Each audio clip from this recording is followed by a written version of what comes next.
You're listening to the Frankly Podcast. To submit a question to the podcast, go to franklypodcast.co.nz. This episode is kindly supported by the fabulous woman at Chlöe.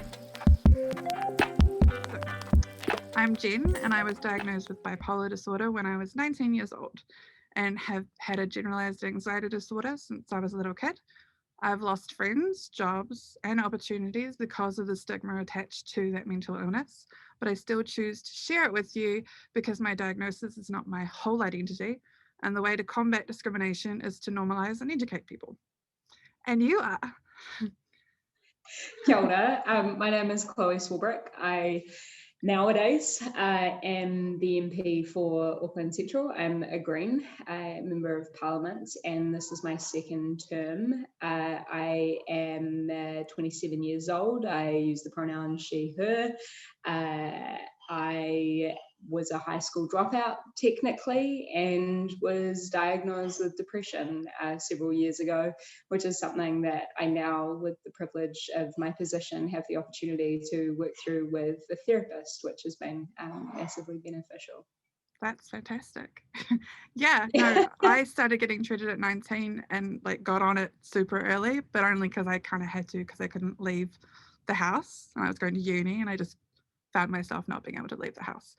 So I went to my doctor, my GP that I'd had since I was born, and she was just like, she asked me a bunch of questions, and then she kind of said, yeah, it sounds like you're really depressed. So we will get you onto counselling. I had not a lot of money at the time, so she managed to get me a thing through WINS, where I got counselling for, I think it was 5, maybe it was more, sessions, which was so important to my recovery. But I did go on to do what's called cognitive behavioural therapy, CBT, for 9 years, because it turned out I had bipolar and things were a little more tricky and a little more messy than we first thought. So yeah, that's cool. That's amazing that you managed to get some help and got onto it, because it's really hard to do. Yeah. Well, it's also definitely something that, and I'm not sure how, so please guide me if this is getting too far down any particular track, but No, okay. I've been pretty open about how as a teenager I engaged in some pretty destructive behaviours as a way to, for lack of a better term, kind of mask or just get away from how I was feeling, which I guess is why I now have a sense of empathy when it comes to a better approach that we can take to alcohol and drug harm reduction. I, in particular, found myself consuming excessive alcohol, which was massively dangerous. Not in a way that I was necessarily addicted, that meant that I was compulsively using it, but in a way that when I did use it, I used it to excess, because there wasn't really that barometer of what it was to just be in a nice place. It was kind of quite a self-destructive down the rabbit hole, kind of a want or a sense of feeling. So I feel really, again, privileged to have got into the position that I am now and to be able to talk about those things, because I think that there's a way that the story is told about how people are supposed to get into these roles and how perfect you're supposed to be, and all of that is absolute garbage. Yeah, there's a certain look and there's a certain way to talk, and I mean, when I was growing up, all MPs looked the same. Most of them were white men. I was lucky to see Helen We've Clark still got quite a few of them. Yes, there's a few. They're everywhere. We were just but yeah, I don't think I started seeing any. Helen Clark was the first kind of, and she wasn't the first woman that I noticed, but she was the one that, because I was brought up in a very highly liberal feminist family. So she was the biggest role model to me, and that seeing a strong woman, but the way that she was spoken about in the media was so disgusting.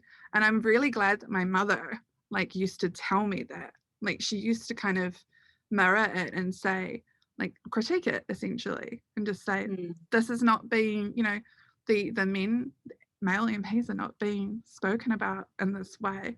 And a lot of them aren't pretty pictures. You shouldn't have to be to do some good in the world. You shouldn't have to be. Yeah. that's also just not representative, right? Exactly. And we're seeing a really similar narrative play out when it comes to race in particular in the spotlight right now. You know, the Yeah. way that our Māori MPs are treated, and you know, I don't think that James or Marama, our two Green co-leaders, you know, Mm. James as Pākehā dude and Marama as a Māori woman, would be at all surprised or unhappy with me sharing the fact that, you know, it is often the case that when James gets a fact or a stat wrong, as is a fact of life, Yeah, because we're there human is, beings. yeah, there's a level of sympathy and forgiveness, and he can correct it.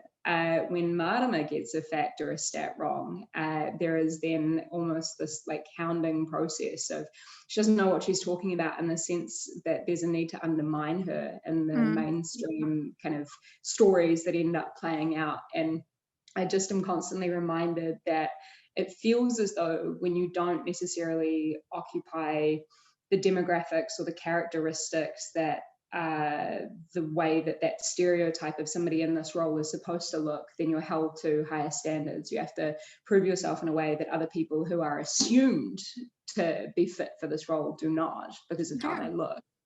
And that you know plays out in not just those really deeply negative ways, but it also then means that people are massively underestimated and hugely patronized. And yeah, it's deeply unfortunate. But I hope that with greater visibility and representation, that these things are slowly changing. But one of the many things that I try and unpack when I'm, you know, talking to particularly younger people, and particularly the climate strike movement, is that we can, you know, operate from inside the system as much as we want, and that is also a really important part of trying to drive change. But I think we often forget the cultural elements, and culture from a design thinking perspective is so not, you know, synonymous or interchangeable with people's cultural practices, but it's a shared set of values. And when you think about culture in that manifestation or that way or with that definition, then you end up understanding how we can have society or communities that are hugely diverse, but that share these values, which in turn means that there is a sense of cohesion, an ability to collaborate. And when you think about changing those unspoken values or challenging them or prioritizing certain ones or bringing them to the fore or putting them in the spotlight, then you create an environment that's conducive to or able to, you know, precipitate. I'm trying to come up with the more easy to understand words, because I'm That's also all really good. aware, yeah, politics is really entrenched in politics often uses all of these really fancy words to Yeah. describe things, and that is a way of actually putting up barriers to people engaging and being accessible. And you know, I've made the point the other day actually on Twitter, the fact that we so often are far more concerned with jargon than we are with justice, and that's part of the problem. But anyway, when people come together and we culturally decide that our values are X, Y, Z, i.e. today we're having this kōrero on the backdrop of the nurses striking for better pay and conditions. Yeah. When we decide that's something that we value as a society, and we reach a critical mass, that is enough people are participating in that dialogue and prioritize that thing, then our structures, that is our laws and our financial system, changes and shifts and is able to move in a way that reflects that culture. So that tension is basically, I think, the rub of how we can change stuff. And that doesn't mean that everybody has to become an MP to change things, which is the key point I was trying to get across. Yeah, no, absolutely. Because protest is so important, and it's this huge part of our history in Aotearoa of people deciding to get together and saying that they give a shit about something. They really care about something enough to get out and, like, you know, do what they need to do. That's really hard. I once organized an event for the March for Science, because science is being attacked globally. And getting people to you know, leave their, you know, their days on a Saturday is really tricky. It's hard. So I think it's interesting because I have a 14-year-old and almost 14-year-old, and the way that her generation is talking about things is very different. I think they've been brought up in a kind of in a world that's a little more, it's far more intense than I remember it being when I was growing up. There's a lot of media and a lot of quite negative stuff happening, and some loss of hope for people, but I really do get the sense that a lot of younger people are feeling like they want to do something. Like a lot of them are really angry. I've been to the climate marches for the strikes for kids, and the overall sense was very much anger, and I kind of love that because that means they care. Like obviously there's a level, there's a balance, but you don't want people like rioting necessarily. I mean, that's a whole nother topic I could get into. But the language of the unheard, yeah, exactly. And who gets to tell people how to protest? Like the whole point of protest is that it doesn't really obey any of those rules. You're going against that. You're saying that there's something that's, that you care enough about something that you're willing to kind of do what it takes to get some impact, to get some attention. And when you're a teenager, it's hard to get that because people write them off. Yeah, well, that's the thing that frustrates me the most about politics, and particularly, I often, as still the youngest MP in our parliament, I was elected when I just turned 23. I'm now, nearly 27 at the end of this month. And I have had people constantly ask me, how do we get the young people engaged? These are the same people who simultaneously will patronize young people for knowing nothing about politics. And then they'll patronize young people for not being engaged in politics. And how do you hold that cognitive dissonance in your head? You can't. You have to acknowledge, and I can tell you for a fact, having door knocked up and down this country during campaigns over both our central government elections and local government elections and by-elections, that younger people do not have a monopoly on ignorance when it comes to the way that our political system works. And as much as I think that this conversation we're having around history in schools and civics education in schools is really important, I think that we need to be really careful of some of the assumptions that are laden into that, which is that younger people somehow don't know about this stuff and need to be educated in a way that older people somehow supposedly do know about this stuff. Exactly. Because I would really like to see more of our parliamentarians understanding more about New Zealand's history, because I think it would actually mean that we end up with far less of these unnecessary and often quite awful and antagonistic clashes, which really become quite grotesque, and how not only they arguably, as some people would minimize and say, they distract from the so-called things that matter, they also can what's called dog whistle, which is to say something in a way that doesn't, all by itself necessarily seem all too bad, but in the minds of some people who have far more nefarious or dangerous ways of thinking about stuff, can signal to them that somebody inside of Parliament is thinking in that quite nasty way. So, like when we talk about the racism dialogue that's been playing out in Parliament over the past few months in particular, I can tell you for a fact that over the past 3.5 years that I've been here, that it only ever really flares up when we're talking about kind of te tiriti and Māori wards and Māori seats and otherwise, but it has been gross over the past few weeks, and that's a reflection of what our parliamentarians are saying is all good. I'd like to say it's shocking, but I'm not shocked. It just feels like people feel more comfortable to say things. I mean, I live in Aotearoa, which is like, it's pretty white, it's pretty conservative, has been the whole time I've been here. And unfortunately, racism is pretty rife.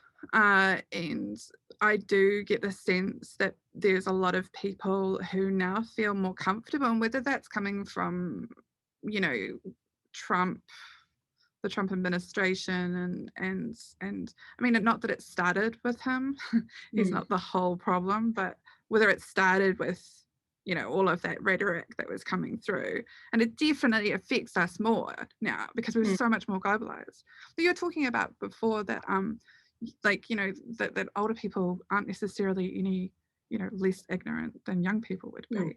I mean, and wiser necessarily, No, not necessarily. That's cool. It's generalizations. But I was thinking, what young people have today that, like, I had the internet. I'm 36, so I had the internet when I was about 14, right? So that's when it kind of came on for me, but it wasn't this resource of like amazing information, we still had encyclopedias. We're Mm. still, when you didn't know something, you'd go to the encyclopedia, or you'd ask an adult or something. And now there's just this plethora of information, whether it be misinformation or accurate information or scientifically supported information. There's a lot of information. So when you don't know something, you can just your phone is right there. You can just ask whatever. I mean, it has like stopped a bunch of arguments in my household. I'm like, I'm pretty sure I'm right that was that person in that movie. Yeah. That kind of thing. But in terms of like ignorance, like it can be really easy to group people and be incredibly ageist, either way, with young people or older people, to kind of write them off. But I don't think that it's a good way for us to come together, and I don't think it's a good way for us to understand each other better or even move forward, because like you're saying, I mean, laws can take a long time to change. And we need people to be talking to each other, and more than that, we need to be listening to everyone, not just certain people. And I do get the sense that we are starting to, not all of us, but we are starting to listen to more people. It does feel more diverse, at least than when I was growing up. I think it does. I think that that's definitely because we've been quite intentional about it. And that's the importance of the, for lack of a better term, kind of affirmative action processes, but also being really aware of who has been marginalized. And there's a number of different things to kind of unpack in, what you just offered there. One of them is that the saturation of information that younger people have, like my little brother's 14.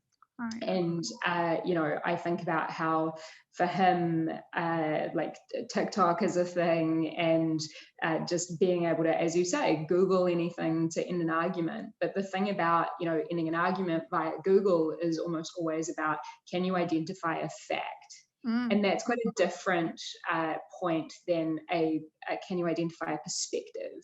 And can you offer a critique to that perspective, or think about the perspective that's not being offered and how you perceive that fact?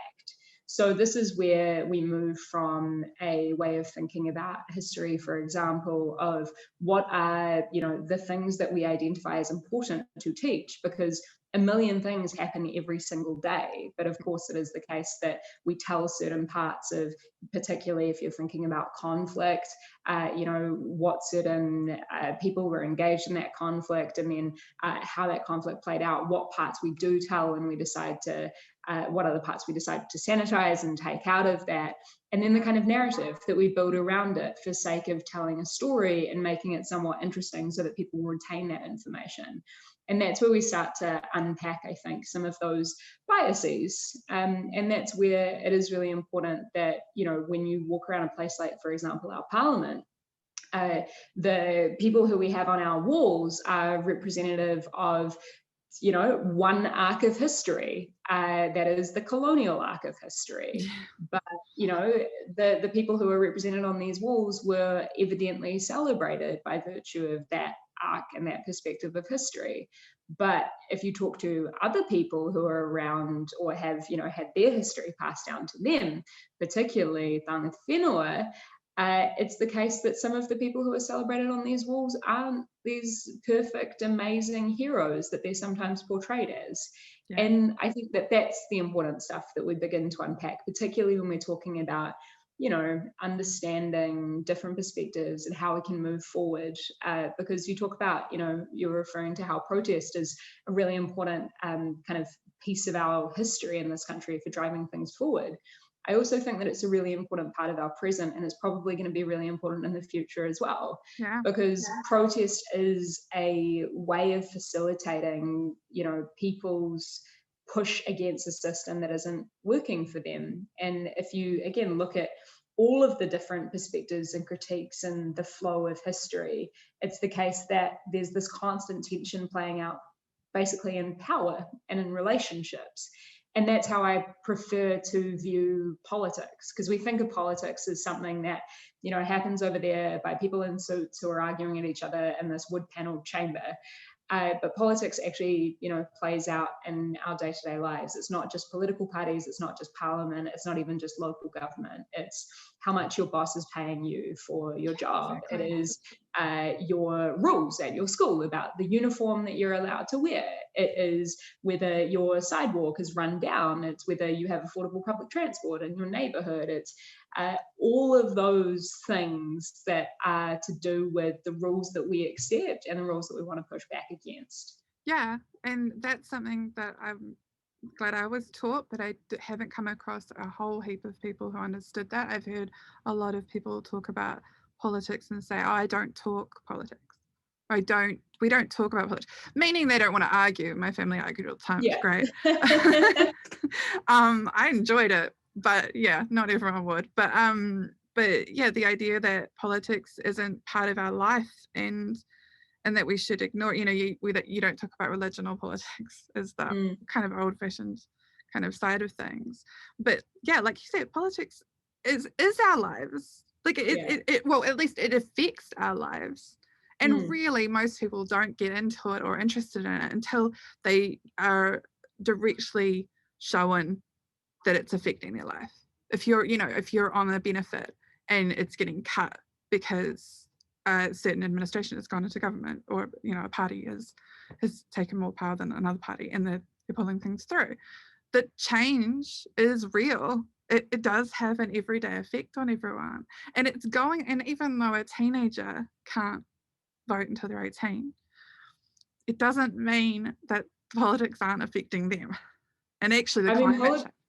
Sorry. Yeah, politics affect everybody. The politics of today affect future generations that are yet to be born, and particularly when you think about things like climate, but also when you think about things like wealth inequality, because we know that compounds through generations. Yeah. But it's also the case that when you talk about we're now building up the language to talk about the likes of child poverty, which I push back against a little bit, because I think that the reason that we've decided to go down the track of talking about child poverty is because we're so unwilling to talk about family poverty, because we consistently bring out this idea of blame, particularly towards poorest New Zealanders. But that aside, we've begun to understand how our day-to-day politics and decisions can impact kids who can't vote.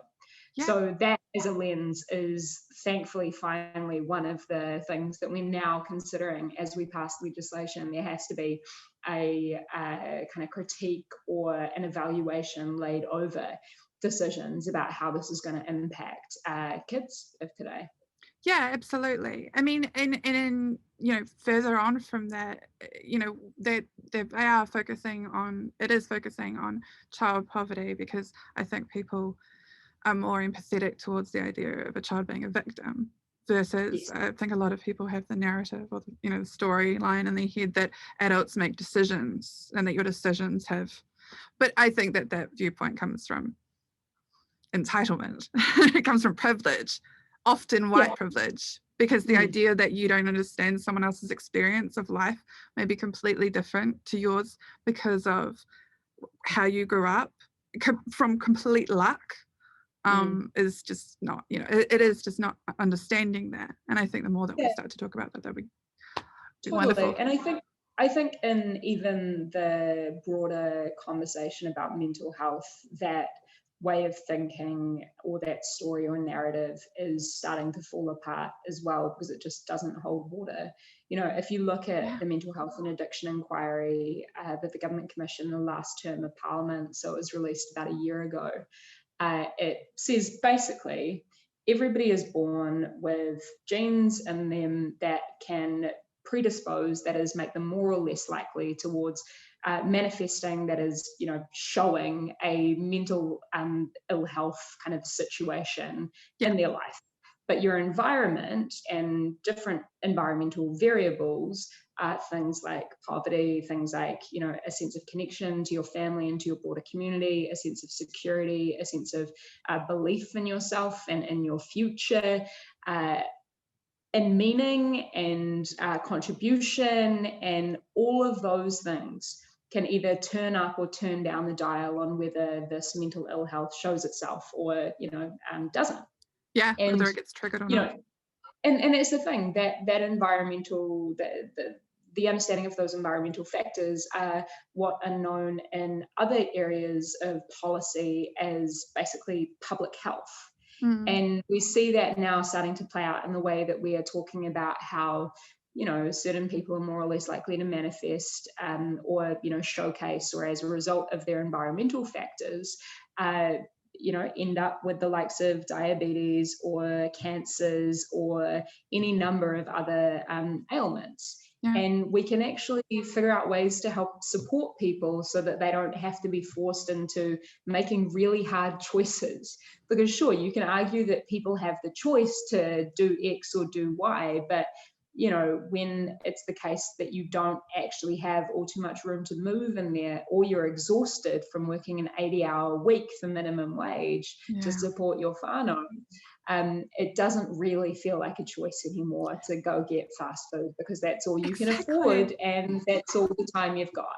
Exactly. The idea of choice, I actually just had this like full-on discussion with someone the other day. The idea of choice is about like your whole world around you, and choice changes. The idea of what a choice is completely different, because you can say it's a choice, everything's a choice, but there's definitely situations and environments in which you're brought up in, or you're just in your life, that make it so that so-called choice is not really, it's not that anymore. It's really just,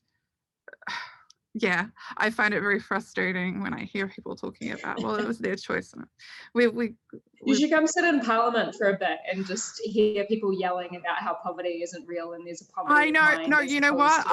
I've already had those conversations, those discussions myself. Honestly, I've seen you debating, particularly when you were doing the debates about legislation around around marijuana, and I had to turn it off a couple of times because I was getting so angry about how it wasn't a conversation. Like, I mean, we do debate in high school, and we're taught that it has to be a rebuttal. It has to be a response to what the other person has said. And in order to do that, you have to actually listen to the damn person. You have to actually have listened to them. But it feels like, and it's felt like for a long time in politics, often they ignore the question completely and just say what they wanted to say because they have their speaking points. And I think that's why it's been refreshing to see more and more people coming through like you who don't do that, who are actually trying to speak to what that person just said, even if I don't even know how you have a conversation with someone where they're essentially talking like they're on a different planet. It doesn't it's so frustrating to hear. And I think that's why a lot of people don't watch like Parliament videos and stuff, like, because it feels like a lot of people just yelling at each other, not listening. And we can have, a lot of us have that at home when we're growing up. And it's like, it doesn't feel profitable, or not that it doesn't have its place. It needs to happen. Debates are important. But I think the systems around them, and I guess who's speaking, really matters. I think there's a difference between an actual debate or dialogue, for a more constructive term, and a kind of monologue. So a dialogue is two ways. A dialogue is recognition of the fact that there are two parties or two people or two groups as part of exchanging of ideas and trying to pull them apart and put them back together. In an environment like our so-called adversarial parliamentary system, which is a colonial Westminster construct, so it wasn't born here, it very much came here, and it is all about, if you even think of the shape of our parliamentary chamber, that U shape, it literally is the case that the leader of the opposition and the prime minister sit historically 2 swords length apart. So it's built on the idea of fighting. And when you have that as the starting point, the starting concept, that your kind of discussion chamber is operating from, then all of a sudden you have a rule book which basically says when you're in power, you wield that against people.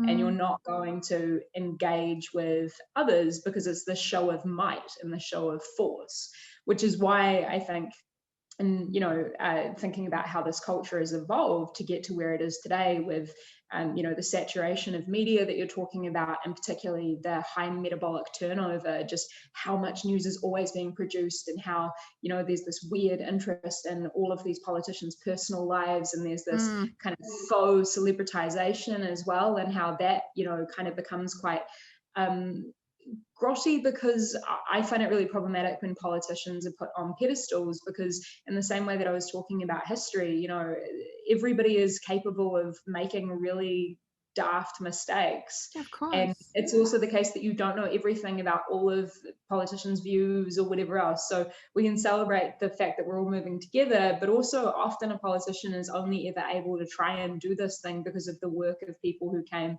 decades beforehand or have been fighting for ages and ages as a group or as a community. So yeah, in our parliamentary chamber, it's often just people standing up and talking into the ether, and it's not a way to actually build towards greater collaboration. And that's why I think that greater conversations about constitutional reform, that is like, what is the basis of what we're trying to achieve through representative democracy in this country, because we are one of only 3 countries in the entire world that don't have a supreme codified constitution, that is a constitution that you can find in one place and that citizens can use to enforce against the government of the day. So we're one of only 3 countries in the entire world that don't have that. And that opens up some real problems where, a lot of people, when I say that this is something that we need, will say, oh, well, it's actually really good that we've got a flexible parliament that can produce laws really quickly when things are needed to change. And sure, you could argue that that's great, and that's what enabled us to have our COVID response. But the flip side of that coin is that I think you can do those things with those safeguards in place for the rights of New Zealanders. And when it is wielded poorly, we end up with situations like we did about 10 years ago, where the former national government, under urgency, passed a piece of legislation to effectively undermine and reverse a Supreme Court decision that said that the government of the day could not discriminate against family members of people with disabilities if they were caring for them, because the government would pay people to come in from the outside, but not those disability family carers. So there's a number of different things to unpack in that, but long story short, I think that the best way that we can facilitate more political engagement and more kind of community engagement as well, because that's what politics is supposed to be. The best way to do that is to break down those barriers and to stop it being this big mauling fight where people are trying to shout each other down, but in fact are trying to understand each other. Yeah, and also making it feel like MPs are actually our representatives. There has been a change in America as well, where more people have been, obviously they had a huge catalyst for wanting change, because it's just come to a crazy head over there. But seeing more people who are just, who are just normal people, who wanted to see change. And sometimes you have to be the leader that you want to see. Sometimes someone else isn't willing to stand up, and sometimes it's worth getting up and doing it yourself. If that, and I think in terms of like trying to translate that to a high school environment, when you're younger, I think that it means like maybe if there isn't a club, like a support club for people who care about the same stuff you do, maybe it's time to make it yourself.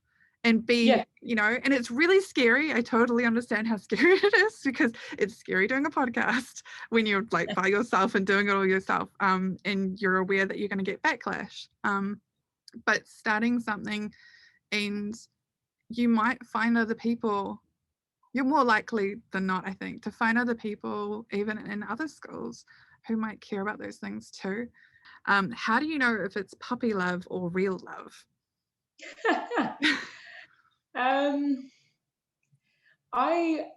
So I was actually having this debate with some friends the other day, where they were trying to tell me that love is complicated. I have, one of my degrees is in philosophy, so Oh, I cool. take a very kind of philosophical and kind of first principles approach to everything, which is valuable when it's in politics and trying to discuss ideas and stuff. But I think that, looking through those lens of cultural values and how different, life experiences and people express themselves and perspectives and all these different things, I think that we make the concept of love complicated. And you can, understand that when you think of love as this concept that's out there and all of us interact with it differently. And it's therefore our relationship with the concept of love as opposed to love that's complicated. Yeah. So I think that love comes in a lot of different forms. And one of the things that I've really focused on, particularly in my 20s, is being really intentional about platonic love in my life. So loving my friends and being quite, open about the fact that I actually do love and adore them. And how, that is not something that is sexual, nor does it need to be. And how, that love can manifest in a lot of different ways. So I think that, puppy love, at least how I understand it, is kind of this adoring, fawning, you're going to do anything for that person, is one relationship to love. And that can still be something which ultimately is real love, but again, it's a relationship in a way that you're perceiving or engaging with or relating to that love. So real love per se is often what we think of as enduring. So again, I just think that is when you have a more healthy relationship, definitely with the person or people who you are in relationship or relationships with, but also with yourself. All of those platitudes, and this is something I've been talking to my therapist a lot about recently. Cliches are cliche for a reason, right? Like oftentimes they hold water. Yeah, I totally agree with you. I think that concept of real love to me is not something that anyone should really throw much at. I think love can change. I think the difference here between puppy love and what is considered real love is generally that it's reciprocated, so that you both feel in love, because I do think that's a different thing. The thing I felt when I was younger, when I was in love with someone, was very obsessive, not very realistic, and not really looking at the person for who they were. It was kind of just a lot of my emotions and hormones being thrown at the person. It felt very real though. Yeah, absolutely. Yeah. And it felt very real, and I think it is real. I don't think it's not real. I think the idea that you were saying real love is enduring, I think there's lots of conversations to be had about whether, if this is a Dan Savage quote, but whether a relationship ends in one of you dying makes it a success. I don't think that's, for me anyway, I don't think that's an accurate representation of what real love or a good relationship is. I also don't think, when we talk about relationships and how that's associated to love, I have, to give you a very real, very tangible personal example, like my ex and I broke up a few years ago. We were together for 6 years. And I loved him dearly. I still love him, but we're friends now. It's a different way of relating to that love, but it's still a very deep love. Exactly. And that doesn't mean the relationship is ended, but I also think that, we end up in quite heteronormative, monogamous, and therefore quite colonial ideas of what love is when we get down that road of what real love is. And that also cuts us off to, the real manifestations of love for pets or the land and your environment and the ocean, or things that you perceive to be just your culture, objects that you've poured your heart and soul into, whether that's art or music or there's so many different ways to express love and to relate to love. I totally agree. I think that's a very good answer. How do you tell people you are not straight? That's hard. I don't think you have to. It depends on the context. Exactly. And I think it does. And it depends on whether you are in a safe environment. Some people can't say that they're not straight. I'm going to say queer, because I feel like that encompasses it better, instead of saying not something, because that's normalizing it anyway. Encourage more people to come out as straight. Yes. Yes, but you know what, I remember seeing something where this guy had 2 gay parents, 2 fathers, and he felt he had to come out to them as straight. He like felt a genuine sense, and they were like, yeah, no, it's fine, like you don't have to. he felt like he needed to, so it's interesting. But yeah, you're absolutely right.